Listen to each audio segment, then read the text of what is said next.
And good afternoon. Welcome to today's broadcast of the Warrior Wallet. Thank you for listening to VRS. And today we have Cory Myres with Grabber Strategy. And we're going to cover something that I think is kind of important for us to cover today, which is what it's going to look like for the next, what business is going to look like for 2020. I'm sorry, 2022. Um, and what is some goal setting, some business strategies, and some things that normally what one of the things we're trying to do here at for those that that are familiar with VRS, we cover a large amount of different topics, and we want to get veterans access to social media. So, Cory, welcome to VRS. Tell me a little bit about what you do, and what you focus on, and what some of the your business consulting. Yeah. Thank you for having me. So business consulting, I've been doing consulting for 6 years now, and I've made a lot of changes over the last 6 years. It was my first real business out on my own, not collecting a paycheck. So I've had to adapt my business along with helping others in their operational status. I have an operations background. I have a bachelor's degree from Texas Tech in entrepreneurship and business management. And over the last 6 years, I've just been helping businesses grow the overall value of their business, whether they want to sell it, whether they want to hand it off, or whether they just want to keep it and have a better business. So one of the things, let me ask you this, and this is one of the things that we talk about. Um, and I posted this yesterday, and it was kind of interesting. So a lot of things happen, and one of the people that I have based it time and time again on the show, because I came from a financial background. I had a Series 6, 63 and 7, was Theranos. The fact is that she was able to scam a lot of people, even people that she scammed people out of $700 million. And the reason I bring this up right now is, when you're talking about valuation, one of the things that is important to we seem to forget in business is that you got to do your homework. You've got to go out and you've got to check. You got to check your numbers. If a company tells you that they're worth something, for example, I'm assuming you use EBITDA or one of the valuations. But I was trying to explain to somebody that EBITDA doesn't always work for some fields. I'll give you a prime example: Subway. When you buy a Subway, it goes on total sales for the day. It doesn't work that EBITDA. EBITDA only works for some companies, and there's evaluation methods that work. So when you go out there, one of the things that I've seen, it just seems like we have a lack of institutional knowledge on certain business aspects that I thought people would be old hat. Why do you think that's happening, and why do you think that we're running into that, especially in this day and age of so much information? Great question. And I think really what it comes down to is that lack of institutional knowledge. They think that experience is the 100% king. And I believe that there's a little bit of both. You need some institutional knowledge. You need to go outside and what I call growing your bubble. You need to learn who people are, and you need to learn leadership techniques. You can't always get all of that from one person, which is your father who handed you the business, Right. or going through one university and thinking that that's it. I've got institutional knowledge. I'm a genius. And then going into the business world and then having one managerial experience. You have to get your knowledge from multiple sources. You have to balance your knowledge. And I think one of those big things is finance. And a lot of people say, well, I'm an expert in this. I really don't want to dabble in that. But you have to have a basic understanding of a lot of different things to own or operate a business. And I think That's really where it comes down to, is people want their T-shaped expertise, and that top line of the T is very, very thin. But they've touched these areas and they kind of know, but they really don't. Well, and one of the other things is too is that I made a post the other day. Hey Buck, welcome, thank you for tuning in, sir. One of the things that I made a post about the other day is that we teach weightlifting by actually going to the gym and actually lifting weights. We teach wrestling by actually getting on the mat and wrestling. And we seem not to do that with business or investing. And I said to people, if you really don't know that much about investing, start with $10 a month. You could go to Stash and for $10 a month invest in a company, and you don't have to have that much. There's not that much work. You can go in there and then just invest for $10 a month, let them do the work, and at least you're doing something so you get used to it. And one of the things that bother me in today's climate is that we seem to make investing mystical, running a business mystical. And one of the things that came in, and I got to tell you this, and I know you're friends with Dr. Rob, that we make fun of Ty Lopez. Okay. Yeah. I mean, every time Ty Lopez does a video, God kills a kitten. I mean, that's a I think it's true, actually. I think I've heard that. Yeah. So he goes and says that a lot of the reason is, and people, but the reason I make fun of him is because a lot of the things that he does is just posturing.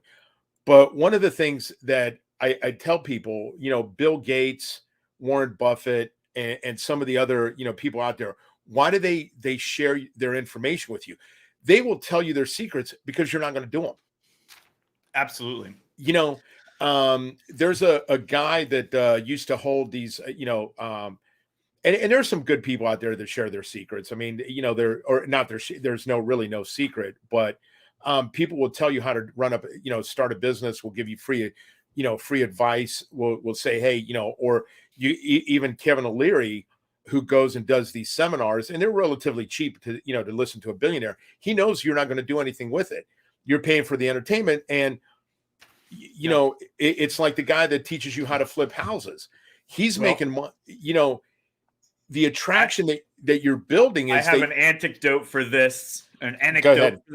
Yeah. So I call it building the patio, or building the porch. It's because I was talking to a young man one time, and he had started a handyman building some kind of thing. And we were talking about his marketing, and I said, why are you not teaching people how to build their own patios? And he said, because then they'll know how, and then they won't buy my services. And I said, the guys that are going to build their own patios, we're going to find that information somewhere on YouTube, and they were going to build their own patio no matter what. That was not your ideal client. But your ideal client is going to watch that entire video and say, I'm not doing that. Let me hire this guy. He looks like you've already proved that you can do the job. You've already proved that you have the knowledge, the where-how, all of it, the know-how. So, why don't you just build an entire patio, put it on YouTube, and the people that are your ideal client are going to come to you. The people that aren't, they were going to find it anywhere and go build their own patio. And I say this to, a lot of people too, is that, there are videos on YouTube, and there's a guy, I'll give you a prime example in my field. There's a guy out there in South Carolina called, his name is Harry Tornado. He runs an eBay thrifting business, right? And he makes about $50,000 a year. Great business model. He goes to stores, he buys stuff, he thrifts some garage sales, and all that. And he shows you exactly how to do it, how to set up the bins, how to do how to do inventory, how to sell, how to package, how to make containers for shipping, right? And now he's making more money off of YouTube because it's another stream. And he's like, and he said that one day, I can teach people how to do this. Not, they're not going to do it. No, and so it's the same thing, is that, the people that, can learn how to do something, they're going to find out anyway. And other people are just going to pay for it. And I got to tell you this, and correct me if I'm wrong, but in 2021, the largest growing sets of businesses were franchises. Is that that's something that I've seen a lot of, and I'm not sure on the exact numbers, but I have seen a rise in what I've been getting on advertisements, and then the clientele that has been coming to me. Yeah, but I mean, for the most part, it is a lot of it has been more franchises have been founded than original startup businesses. I think, and the reason I say, the reason I bring this up is because we, the reason people buy into a franchise, even like in Chick-fil-A, you have to apply for the franchise. It's not very much to get into it, but I think they had, like 2,500 applications for 15 spots. I mean, they pick up, but, by the way, hey, Juan, how you doing today? If you don't know, that's Juan Garcia. He runs a Stone Vet, which is a group that promotes CBD and THC for veterans to help with PTSD. Wonderful guy, fellow Marine. But one of the things that the reasons that people buy into a franchise is because all of the guesswork has been taken out by the people that have started the franchise. They built a model. They said, okay, this is what works. This is what doesn't work. Yes. We're selling you, we're selling you our input or our information, so you don't know, so you know that, and then that's one of the things behind it. Absolutely. And one of the big things that I've seen as well is these franchisees. So there's, in a franchise model, there's the franchisor who owns all of the knowledge, and then they sell that knowledge and some other assets, or they lease it out to the franchisee. So just in case you were wondering, but the franchisees have been coming to me and saying, how do I operate? How do I do this? Because the franchisors, and this is something that I 100% believe you. I haven't seen a study on this, but I would bet that there is more franchisors in 2021 popping up than just standard businesses, because these franchisees are coming to me and saying, hey, how do I operate? How do I do this? Because the franchisors haven't been setting anything up. And so they don't set things up, and then their franchisees suffer. And then I've had one franchisor who's fired all their franchisees and collapsed it back down to we own every business unit. So it's a really interesting situation, because a lot of these people, they don't know what the value of their business is or how to calculate it. They don't know how to set up an operational plan. And one of the biggest things I'll tell you is these restaurants that don't set up an operational agreement with the franchisee to follow certain instructions. And so now what is on the menu is up to the franchisee, not the franchisor. And that is the incorrect way to go about it. And I've witnessed so many people do that. So I want to point something out, because I think it's Tyler, I hope this helps you. Juan, I hope this helps you too. There's a thing out there. It's called GAAP accounting. Okay, it's general accounting, accepted accounting principles. So the way you value a business, one of them is called EBITDA. EBITDA is earnings before interest, taxes, depreciation, amortization. Yes. Now you take that number and you multiply it. Usually it's a multiple of 4. So if you at the end of the year, if your EBITDA was $500,000, you multiply that by 4, your company's worth $2 million. Now, that is an accepted model in some businesses. For example, in Subway, they use a daily sales rate. They value that business that way, because Subway, I think, clears could be. I think I saw the numbers, but they run at about a 16% profit margin. So they take your daily sales times the multiple time, and then they give you that number. Then other companies, like I'll give you an example. Winter Schnitzel, which is a franchisee, goes off of the investment that is that the owner of the company is going to make about $37,000 to $42,000 a year in income. Now, Winter Schnitzel has a small operating footprint. You can get into it for cheap money, so that means that that somebody that runs it, is going to say that, well, yeah, if you own, I know a guy that owns 5 Winter Schnitzels, and he, that's 200,000 a year. So the valuation process is based on the industry. Not all the industries are the same, because a grocery store, for example, only runs at 8% margins. So you can't use that model for a grocery store. You have to do general revenue times 8%, and then that would be something you could use for as a basis. Restaurants is the same thing, because restaurants have so much dunnage, write-offs, shrinkage, and stuff like that. So you have to look at what cash flow is. Same thing with a bar. A bar might look different. I always look at I go through their alcohol. I own bar businesses. The best way to do it is look at what they're ordering from the state, how much alcohol they're going through, and you could average that way. A fifth, just to give you an example, a fifth of alcohol, Jack, let's say Jack Daniels gives you 18 to 19 shots.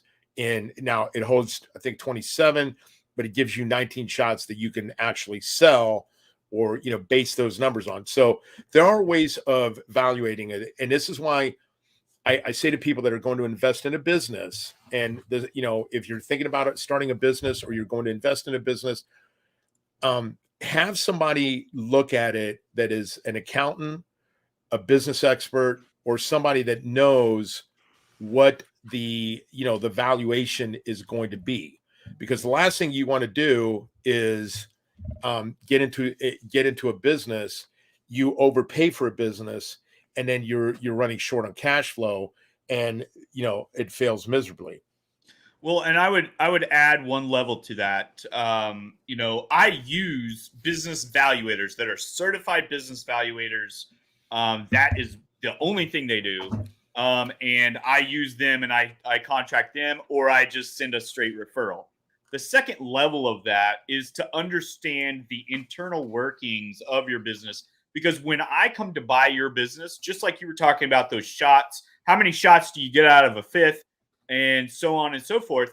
If you know that you're getting X number of shots out of each fifth, and they're ordering this much alcohol, but their finances don't line up, that means that some of that alcohol is actually being drank behind the bar for free, or whatever, or given away to their friends. And given away to their friends. And so that's an internal problem that when I go to a business, I'm going to have to fix. Why would I buy your business at top dollar if I'm going to have to come in and clean house and hire a bunch of new people? Why would I do that? The second part is the owner. If the owner has to be hands-on with a lot of things, I'm going to pay less for that, because now I've got to take time out of my day to set something up where I don't have to be hands-on. And then there's all kinds of different things, like, so your financials, your recurring revenue. How do you get clients in the door recurring or buying your product? Are you selling just a coffee pot, or are you selling the water, the filters, and the coffee too? Right. What are you doing in your business? And so that's where I come in, and I can do a valuation, but I'm not certified to do it. And so I definitely hire someone that is, and then we work off of that. So, well, and one of the things to keep, and also one of the things, one of the things about about buying the business or the certification is, if you overpay for a business and there's they have a short company and the person gets in there, the person that evaluated the business is responsible for the difference. And I've seen people get sued about that because Absolutely. you go in there, and that's why you want somebody that knows, that can do forensic accounting, that can do, and I'll tell you this, you also, there are people that when you sell a business,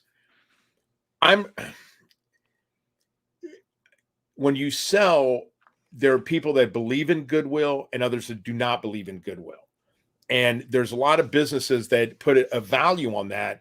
And you've got to understand that that is one of the things that where how much is goodwill worth? What is, is that worth, on $1 million business, is that worth 150,000? You don't know. And so, when you look at a balance sheet, you have to look at it and see what is the value of the company. And I got to tell you this, there are times that people buy companies underpriced. And I will tell you, this is the one thing that I learned, and I learned this from my mentor.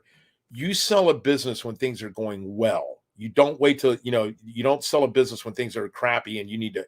No, you sell a business when it's going well, and you can cash out and just say, hey, listen, this is a cash cow for people.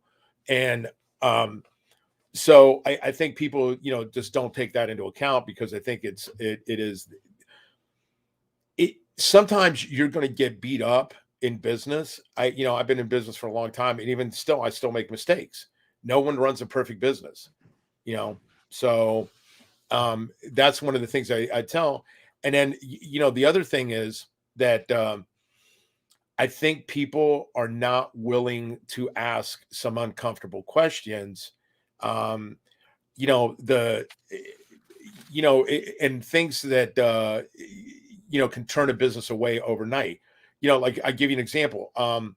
One of the McDonald's that closed here in Columbus, closed because a plant was closing. Something as simple as that can affect your business completely. And for those people to know, very few McDonald's ever close. So, yeah, and that's one of the things as well. If I go in and I look at your liabilities, if you're relying on one plant to keep your business alive, if you're relying on one vendor, and that comes down to my top three liabilities are the one vendor, the one customer, or the or having one person inside of the business that runs the whole thing. And right. If they left for any reason, whether it's a death, whether it's a career change, whether their spouse doesn't want them to work there anymore for some reason, doesn't matter what the reason is. If they leave, they are the linchpin of your business. That's a huge liability. So, so that's why I try to decentralize as much as possible. I learned about decentralization in the military and then carried it through, and I loved the concept, and I think that it eliminates a lot of those variables that can just collapse your business, and it makes your business more valuable to the purchaser. Like I said, they're going to come in and look at the valuation and say, okay, that's great, but this is broken. This I got to fix. This I've got to do, or this could collapse the business. That's a huge liability. So I'm going to give you half price. Yeah, and That's then I'll give you a prime example. I'm in the recycling business, and we do evaluations for what certain assets. Where I've done it for the IRS, I've done it for G Capital, I've done it. We go in there and we say, hey, listen, if you had to go fire sale some of this stuff. And I got to tell you this, one of the businesses that I can, that the guy consulted me on was they were running their machines at about 95 to 97% capacity. They were beating the shit out of their machines. And they were in the process of selling their equipment, and one of them was an offset press. Now, they, if you looked at the books, you looked at the books, and the company that asked me that, they were buying it, said, "Hey, George, go take a look at this equipment, tell us what you think." And what, because part of the, they had a valuation on the floor plan, on what they had on the floor. Well, I go in there, and they hadn't done maintenance on these, full maintenance. They had done enough maintenance to keep the machines going, to fill their contracts. And one of their machines, an offset press, was a Heidelberg. Their PM schedule on that was going to run them $30,000. They were going to have to, this is a $250,000 machine, but they had, they were going to have to do a rebuild on it within the next, 6 to 9 months. And I sat there and told the buyer, I said, listen, the Heidelberg that they got on the floor, they haven't done any of the major upkeeps.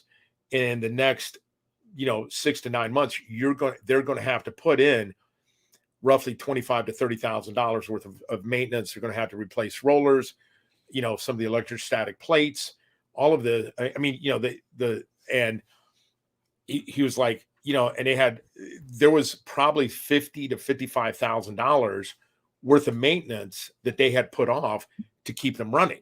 Well, sometime that's going to hit. It might not be today, it might not be tomorrow, but it's going to hit. Well, and the the seller wasn't that happy about it, but the buyer said, listen, I need to adjust for this, because you're not just going to, I can't buy the company, put, and give you top dollar, and then have to go $55,000, $60,000. So I love this conversation, and here's why: is you're absolutely right. I'm not going to buy the company at top dollar and then put $100,000 into 4 machines or 2 machines right away. I can't do that, and I'm going to back off on the price. Here's the other thing on operations. You've got that amortization one. Explain that to Tyler. Tyler, are you asking what amortization is? Can you respond to this? And we can answer. Yeah. So Tyler's just said amortization question mark. Yes. So there is a tax system that allows you to discount based on the equipment. And really, because I'm not a tax expert, I'm not going to get too deep into that. But what I will say is that you basically look at the lifetime of the equipment, and you get to amortize that year over year. And at the end of this, that equipment is worth zero, because it has expended its life of operation. Here's the other part of this, though. You have to balance what is making profit and what is the cost of repair. And sometimes, very rarely, I will say, but I have calculated this on several machines. And as you know, George, I used to work at Pat and Caterpillar up in Chicago. It no longer exists. I think someone else bought it out. But I used to do generators. I used to be a manager of a bunch of technicians that repaired, did preventive maintenance on generators and large engines. And so that particular line of thought was really nice, and I was enjoying it. But the thing is you have to understand, is it going to cost me $3,000 to have this machine turned off for 4 hours? And then how much am I going to lose to have it off for 4 hours? How much money is that generating for 4 hours? And then if it breaks down, how much is that going to cost? So all of those mathematical things are what I do. I love my spreadsheets and my mathematical equations. I'm a self-proclaimed math nerd. But the problem with some of the maintenance is, okay, it's going to cost this much, but it'll run longer. Your amortization helps you out because it runs longer. And you actually get more productivity. It's sharpening your axe. But the other side of the equation is it actually detriments you $6,000 to have your machine down for 4 hours to repair it. And it also costs you $3,000 to pay the machinist to fix it.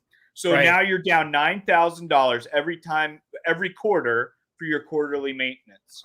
Right. However, does it increase the productivity of the machine during that time when it's not down?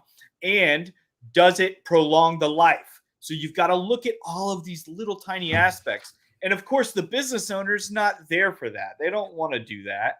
So that's why you hire someone like me to come in and actually look and say, hey, let's balance these things out. Do we buy generators for our work sites and then have a repair person change the oil and do all that stuff when it's back in the shop? Or do we lease it from a company and then do all this? Well, it turned out that it was cheaper to lease from the company, not necessarily because of the price per hour, price per day that you would look at that, but the overages that owning the equipment was costing because the project managers were lazy and they weren't closing out the project properly. So It's all a behavioral thing at that point. And that's why I love digging into that equation, because every equation is different. Every workforce has people in it and they like to act certain ways. But that amortization is really basically that's something that when you do buy a piece of equipment, it has a lifespan, and they deduct your taxes based on that lifespan if you amortize big equipment or even computer equipment. It really is helpful to make sure that you know a little bit about that. But again, because I'm not a tax professional, I know a lot about the subject, but I'm not expressly allowed to say more than that, I think. And Tyler, I appreciate you tuning in and being supportive and asking questions. And like I said, we're ever doing a show and you got questions, just ask, because and that's what we try to do here. One of the other things is that in 2022, with inflation hitting and everything else, what do you think is going to be some of the emerging businesses? And do you see, I read a report that for the next 2 years, the supply chain is not going to slow down. I think we're going to have issues. What do you see happening in the next 2 years? What do you see what do you see for 2022?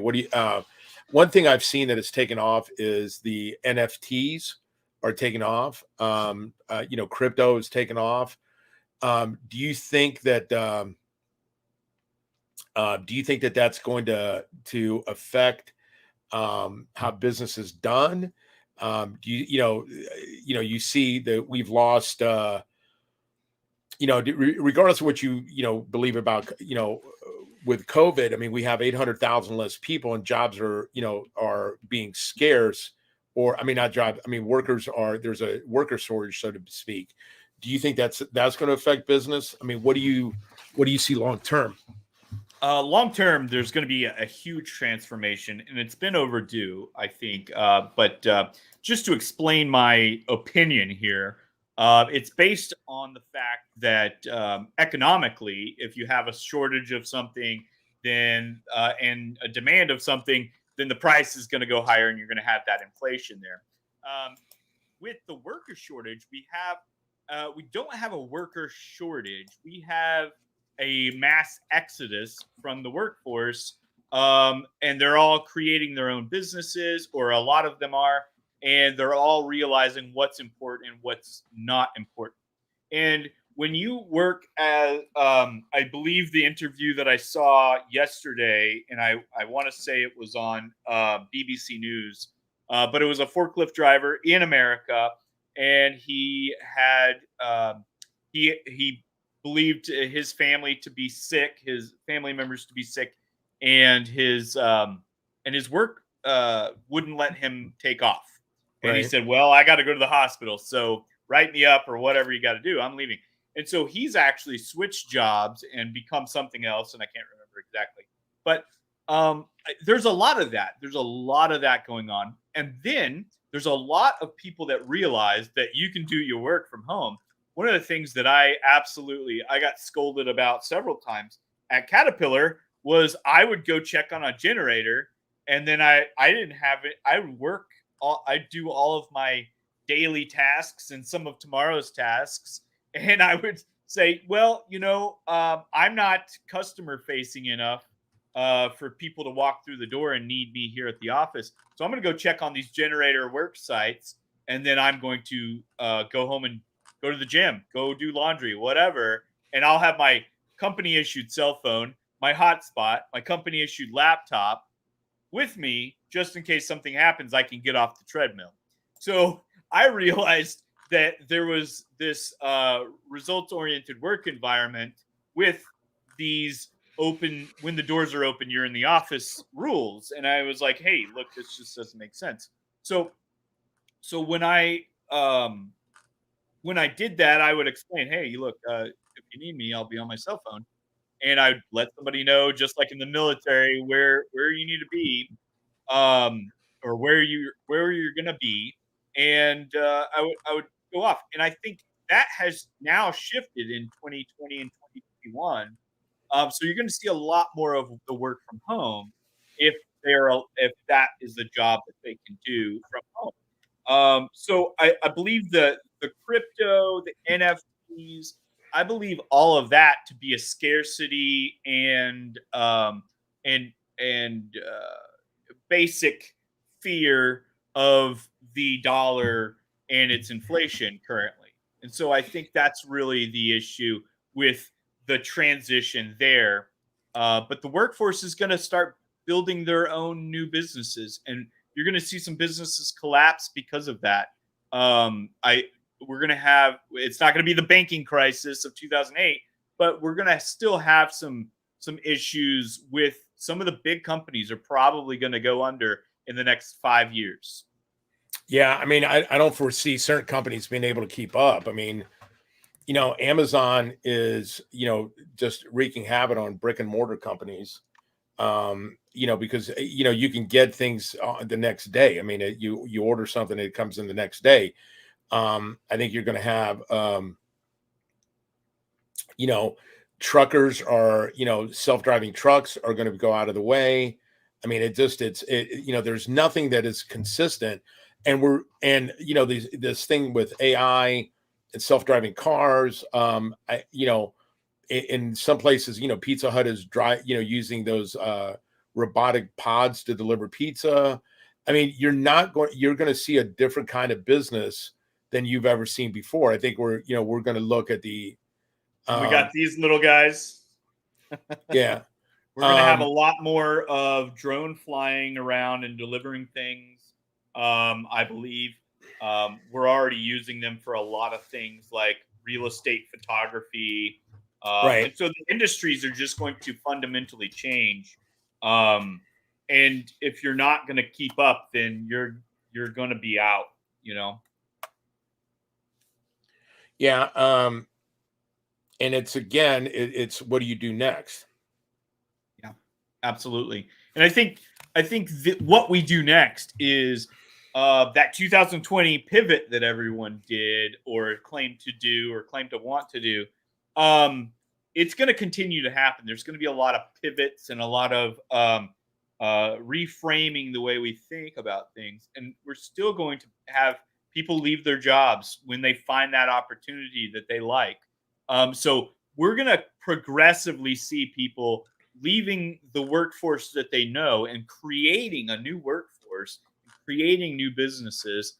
I think Amazon's a great facilitator of retail sales, online e-commerce retail sales, because I can start up an Amazon store and I can order my products from China, and Amazon will sell my t-shirts or whatever I ordered.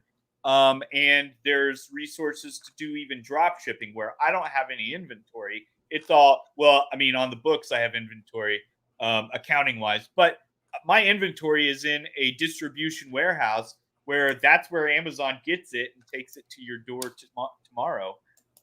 So you're going to have a lot of people looking at cell phone businesses, and sole proprietorships and things like that. And then they're going to start to hire friends, family, those people in their neighborhood, virtual assistants are becoming One even other thing more I want to point out to anybody that's listening, and because this is a pet peeve of mine. Okay, and this is I am I am not a big fan of LLCs. I've never been, and the reason I was, you brought up the sole proprietor. I have Yep. never been a big fan of LLCs. LLCs are, and the reason is that at the end of the year, the LLC pays taxes on what the owner's tax rate is. So you're not getting any benefit from that, other than maybe you're hedging on taxes, maybe you're not. But here's the thing behind it is I'm a big corporation fan. I think that because I'm always to the point that if you're going to open up a business, you're eventually selling it. You're not keeping it for life. And I've seen more people have problems with an LLC. Just start an S corp or corporation where you can have shares, and you can keep money in an S corp. I think a few years ago, before the tax code, I think it was much easier, but now I think you're much better off having an S corp or a C corp, depending on what. But I'm not a big fan of LLCs, but they've been advertising online, and what's your thought on them? I believe that your LLC, the one benefit that it absolutely has is it separates you from your business.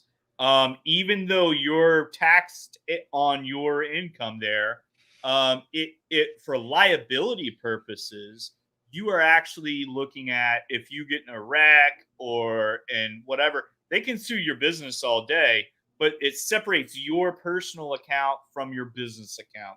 And I think that that's a very, very important distinction to make.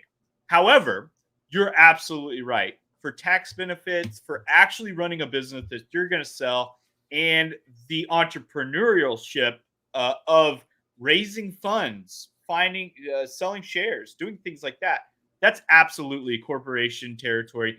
And that's the direction that I wish that more people would go. Right. And I think that that's one of the I think that I think that that it's something you got to think about. And yeah, and this is the thing is that when you at the end of the year you can't keep cash in an LLC in some places. You've got to disperse it, and then so you're going to get hit. With an S corp, you can keep tax in there. I think what's 3 years before you have to. Um, I have to look it up, but I think every so often you can keep the corporation for so many years, and you don't have to disperse the funds. I think in an S corp, I think you can do 3 years, and then you have to do like a shareholders draft or reconcile it. The value, but it's much easier not to And there's more here. Here's one of the other things is that with an S corp, you can have subscription agreements where you can sell them out, put some in your kids in a trust. I've never been I've just never been a big fan of the LLC long term. Short term, yeah, sure, if that's the only thing you can do to get in business, that's fine. Absolutely. And, until recently, it's been sunset, but uh, there in Texas, there was a free LLC for veterans. And I had on my old blog, I had the instructions. That was actually one of my number one things that people would come to my website for. And I think they're going to do a new program soon. That's what we've been asking for. But for veterans to get a free LLC through the state of Texas, I mean, that's fantastic. However, again, the only benefit there is separation of your estate there, and making sure that someone that sues your business has a harder time suing the individual, and that's just that's the basics of it. So, you know, if you can start up a corporation, if you've got the resources, and I'm trying to build over the last 6 years, I've built a big list of resources for funding. And so when people say, hey, look, I need a business, loan, or I need someone to invest, then I can point them in the right direction. And so that's huge as well. Yeah, and I mean, I think that's that's something that you've got to they got to think about. We've covered a lot of things. I think we ought to go for about 5 more minutes. And if you guys in the comments are listening, is there anything that we haven't covered? But I think at the end of the day, the one thing I would like to pass on to be, if you guys are going to go do business, the most important thing is have have your business outlined. What are you selling? What is your service? What are you selling? What are you trying to accomplish? Number two is, what are you out there? What are you trying to do out there? Number three is, the fact is that at the end of the day, you're going to need some people smarter than you to advise you. And if you guys don't have, here's a prime example. I've said this: go to SCORE. If you don't have, if you just want, to SCORE is a society of, it's retired people. Hold on a second. I always get these. Yeah, it's former business owners that can help you for free. I mean, if you want to boil it down. And then there's also the Small Business Development Center. Their entire goal at the SBDCs across the country, they're kind of attached to universities normally. But you can go to these small business development centers, and they're absolutely free as well. But you got to keep in mind, though, their entire goal is and they're funded by those SBA loans. So those SBA loans are the small business. It's not association. Anyway, SBA loans are government kind of backed loans that you can get through a local bank. They'll actually certify your business plan for an SBA loan, and then you take that in. But you're absolutely right. Business outline business plans, they do several things. Right. And one of the things is to assure your investors or your loan makers that you're going to make money. Does it make sense? How do I make money out of this? If I invest in your company, you need to have that business plan pretty iron tight. The second thing it does, even if you're not seeking investors or a loan and you're funding this on your own, bootstrapping it, then what it does is sets your goals for the next 5 years, your financial goals, your marketing goals. Are you hitting all of your objectives? What are your phase gates? Hey, I've been in business for 2 years. I've been not profitable. Let's shut this thing down. That's got to be in your business plan. Right. And so when you look at that, what happens if you get groundswell? Exactly. I mean, and when I say groundswell, that means your business jumps up. And are you, do you have plans to expand? One of the, and I'm going to say this, and this is the last, we can close out with this, with the business plan. If you have anybody that comes to you that is a business consultant, loan consultant, anybody, ask them for 3 of their clients, talk to them. Do not, if they say what's confidential, then do not deal with that person. There's loan brokers out there. This is a prime thing when you're going out there, you will have loan brokers approach you to do a loan. They say, hey, if you've raised capital for this person, they want, some upfront money. Let me talk to you who, people you've raised money for. If they say that that's, confidential, or, then don't deal with them. Well, and I'll tell you this, in my business, I used to sign so many NDAs, and it was so hard for me to get new business that I was like, well, I'm charging too little for this because I can't get the second client, or the third or the fifth. And really, so I've changed that. And if you want me to sign an NDA, I'd be happy to, but it's going to cost you money. So, I mean, and that's just part of the process, is like, I'm going to charge you for the work that I'm doing for you, but I'm also going to charge you for the lost work for you not doing a testimonial for me. Sorry. Right. And then that's how this is going to work. Yeah. And then talk to their clients, see how it is.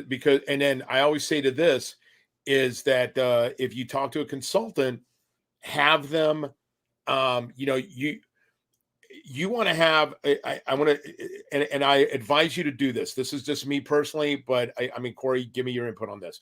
Yep. Before you let a consultant into your business, go have a cup of coffee with them, have him off site, and let him let him talk to you about, because the last thing you want him to do is come into your warehouse, come into your office, come in there, and then you feel, you feel that it might not, it might be an adversarial setting, or it might not be the best setting. Meet your consultants at lunch first, then have them come to your shop before you do the walk through, the floor walk or whatever, because you want to know, if you're having a coffee with a guy or a girl, a woman, man, whatever, and you can't talk to them, they're going to be, it's going to be adversarial. And I've had some, I've had to turn down clients that I knew that they were going to be difficult to deal with in the first place, because I'm like, you know what, you're not worth, and I had the one client was like, after talking for 15 minutes was like, no, we're not going to, and yeah, Tyler, that's about the, summary: gather knowledge, research, make a plan, use support, validate sources. Yeah, pretty much. Absolutely. No, you're not, Tyler. You're not. And whatever business you go into, I wish you the best of luck. I hope you are very successful. One of the things I will say is have a process for literally everything in your business. And one of the things, like you said, having that, let's go to lunch, let's do this, let's evaluate this. One of the things that I do is I don't buy anything over a threshold of money. And that includes coaches and consultants for my own business. Except every quarter, I evaluate that initiative. If it's over this much money, I evaluate that initiative. But one of the other things, I'll kind of pull it up. I could share it on the screen. I probably got a PDF somewhere. But I have a sheet for how to sell, and I have a sheet for how to buy, and I have questions. I have cheat sheets for a lot of things, and that was my selling. But I have a cheat sheet for buying as well. And one of the things about buying is you have to understand that other person. If you're going to be working with them day in and day out for 2 weeks, a month, 3 months, whatever, you have to be on the same level with those people and kind of and get to know them a little bit. They've got to be friendly with you. And that adversarial situation just, it really dampens the mood for me. And I don't take those clients, and I don't, I try not to be adversarial, but if I feel like I'm being adversarial, I don't take those clients, right? Kind of feel something's off. So it's good for both parties to get together and have some lunch or a coffee. Yeah, and then that way, there's a guy that I don't know if are you a big fan of the IBM Way, the book? I have actually never read that. That's on my list. I'm gonna okay. Listen, that's the next book that you need to read. All right. And the IBM Way, and the reason is they invented a lot of the business acumen. But one of the things that that he pointed out in the book, and it's not just him, but others as well, is before they would hire somebody, they would take a trip with them, be in the car with them for for an hour or so, and so they would basically get to see if you wanted to work with them. And that a lot of it is that if you hire the wrong person, or you can't build a relationship, with their adversary, with somebody that you're doing business with, it's not going to end well. Absolutely. I believe in that. Absolutely. There's just there's a little bit of uneasiness if you get with a car salesman, or no matter what, if there's a little bit of uneasiness in that relationship, you don't feel like you could have some coffee or drink a beer with that person, or whatever you like to do, then or take a road trip with that person, then really is it worth the risk of spending $30,000 Right. over the period of whatever the lifetime value of that Yeah. interaction is? So one of the Um, things I know that we're talking about general stuff. We're going to do another show with me and Cory, and Cory's, for those listening in, Cory's planning on, we're talking about having Cory come on the station and do his own show. We're going to do a follow-up show on goal setting, because we didn't do that. Well, today I was just kind of want to talk about, general, business principles. But one thing about goal settings is that, we will cover that next time. But if you don't, anything you don't write down is a dream. If you're just thinking about it, once you become, you write it down, it becomes a goal. And I told you this the other night when we were talking. I have a check in my pocket now for what I want to write myself in 4 years out of my company, and I'm to retire, or at least to get out of here. And I'm going to go to Greece and drink ouzo and be on a boat writing. So I have a goal, and that and a goal has to be precise. You can't say I want a lot of money. How much money? I want to be rich. How much? That has to be, quantitative. I want $1 million. Okay. Then that's the number you have to go with. So we will be back. Again, thank you for listening to VRS. Thank you for, tuning in today, and the Warrior Wallet, and we will be back. And again, it was a pleasure having you. Cory, hold on while we sign off.